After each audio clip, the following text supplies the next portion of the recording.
as you know, I've posted some videos of some slot car races. I raced this one, and I did not do well with it. But I ended up buying the car from my buddy John Bonnet. I bought it like this, the Fox body on it. It's just a thin plastic one.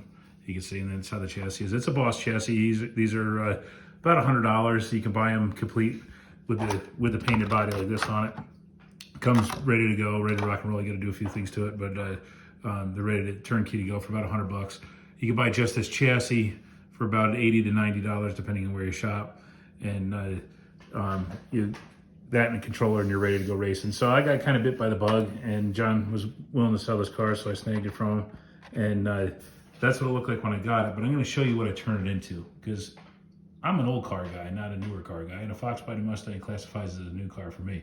So I'm going to show you what we ended up doing. This model for years, just kicking around, that I never ended up building. I didn't like it because the tires are plastic and stuff in it. So it's the Funny Farmer. It's based off of Arnie Beswick's car. You can see they got it built up without any graphics or anything on it on the box. Kind of superimposed cheesy graphics on the box. But I always liked it on the Wheelbase car. So I built it, and you ready? The unveiling. Ta-da! There it is, the wild one. So I modified the kit a little bit, and I'm going to show you how I did that. With the slot cars, you don't need the chassis. A lot of times you just mount the body, and then you just detail it out the way you want. So this is how mine came out. And paint around here, so you get some light on the side. The decals here, I put under the clear, so they're permanent. The wild one, I used some one-shot paint and hand lettered that. I'm not the greatest guy at lettering, but good enough for my little hot rod car. I wanted an interior on it because I wanted to be able to look through the glass and kind of look in there, but I couldn't fit the whole thing because of the shape of the chassis. And now this ended up being about the same wheelbase, and you can see this axle's moved back as far as it'll be, and this one, of course, is fixed where it's going to be. So the wheelbase is really close.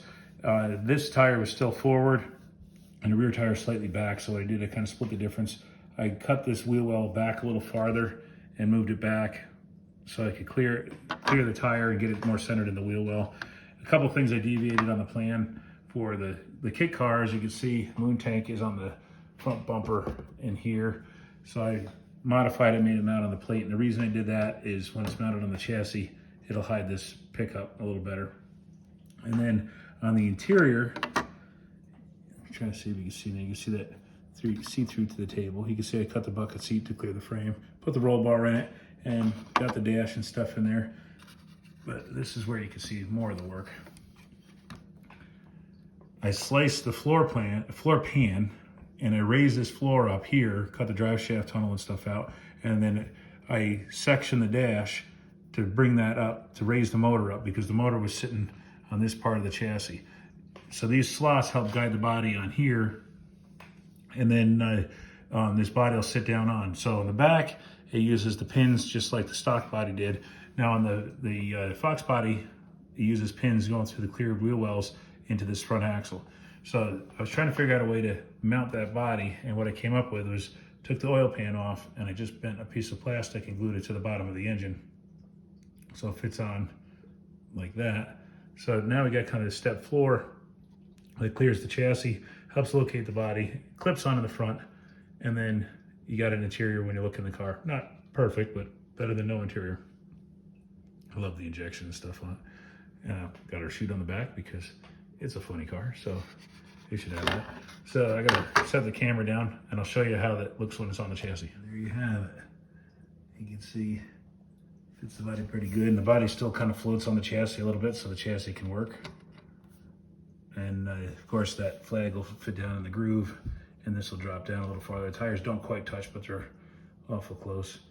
And I think that just looks really cool. So what I like about the slot car stuff is it gave me an excuse to build the stagnant model into something that actually works. You look through, you see the steering wheel and the 4-speed that I can run at a track instead of just sitting on a shelf somewhere. And we got the wheelie bars, parachute, and to me, that looks a heck of a lot cooler than that Fox body Mustang. So that's my 63 Tempest altered wheelbase, the wild one. It'll probably be slow because it's a lot heavier than that clear body, but at least it'll look good doing it. So there you have it, guys. looks like you're gonna go slot car drag racing. Thanks for watching. Don't forget to hit that subscribe button. Better shot of what it looks like when it's sitting down. I got this groove cut in this board that I got from my buddy John. So the tires, you can see, are just off the ground, so they don't touch. It just runs on that glad. This is gonna be a fun one. Fun one to run. The wild one.